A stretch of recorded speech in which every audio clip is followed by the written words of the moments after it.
Mereka tidak hanya bermain di satu sektor, tapi juga masuk ke banyak titik penting sekaligus, dan semuanya membentuk sebuah sistem yang saling terhubung satu sama lainnya. Ibaratnya, mereka bukan hanya ikut bermain dalam permainan besar ini, tapi ikut mengatur jalannya permainan dari berbagai sisi, dari suplai bahan, akses proyek, hingga kepada pengaruh di tingkat kebijakan. Dalam video kali ini, mari kita melihat lebih dalam bagaimana semua itu bekerja, membongkar satu persatu bagaimana kekuatan itu bisa dibangun, dijaga, dan diperluas di tengah proyek sebesar IKN.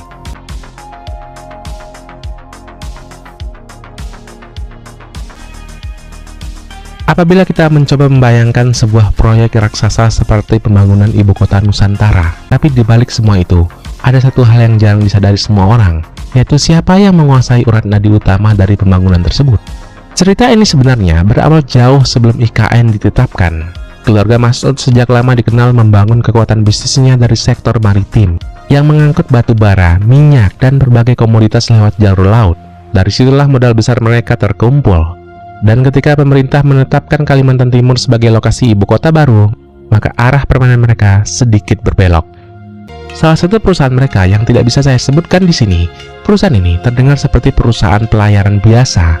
Memang awalnya begitu, namun dalam beberapa waktu perusahaan ini berubah arah secara drastis dan masuk ke bisnis beton siap pakai atau ready mix.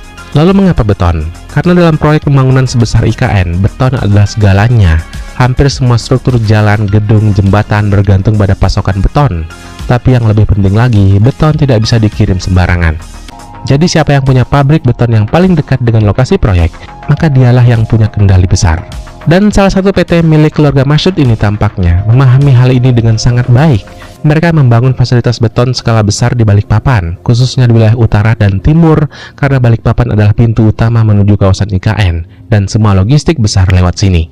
Dengan posisi yang seperti itu, perusahaan ini berada di titik yang sangat menentukan. Hampir semua proyek di IKN membutuhkan pasokan beton dan jarak menjadi faktor utamanya. Dan akibatnya, pilihan penyedia jadi sangat terbatas. Seorang wali kota memiliki kewenangan besar seperti mengatur izin usaha, lalu lintas kendaraan berat, tata ruang kota, hingga urusan lingkungan. Semua ini sangat berpengaruh terhadap kelancaran distribusi beton. Dalam proyek ini, PT milik keluarga Mas'ud menjadi bagian dari rantai pasok materialnya.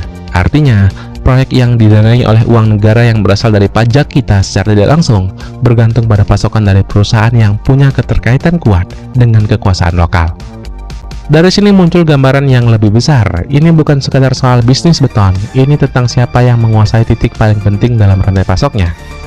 Dengan mengendalikan pasokan beton di lokasi strategis, sebuah perusahaan bisa menentukan kecepatan proyek, biaya, bahkan siapa yang bisa ikut bermain. Dalam bahasa yang sederhananya, mereka tidak perlu membangun semua proyeknya, cukup hanya menguasai bahan utama, dan semua orang akan bergantung kepada keluarga ini. Semua ini, jika dilihat satu persatu mungkin terlihat biasa saja. Ada yang jadi politisi, ada yang jadi birokrat, dan ada yang kuliah. Tapi kalau dilihat sebagai satu sistem, maka polanya mulai terlihat. Peran dibagi dengan rapi, ada yang mengatur kebijakan, ada yang menjalankan sistem dari dalam, ada yang masuk ke lingkungan pemikir dan akademisi. Maka hasilnya adalah jaringan yang tidak hanya kuat dari satu sisi, tapi menyebar ke berbagai lapisan. Dengan cara ini, maka kekuatan tidak hanya bertumbuh pada satu orang atau satu jabatan saja, tapi tersebar, saling mendukung, dan saling menjaga. Dan justru karena tidak terlalu terlihat mencolok, maka peran ini seringkali menjadi bagian yang paling kuat dalam menjaga kestabilan kekuasaan jangka panjang.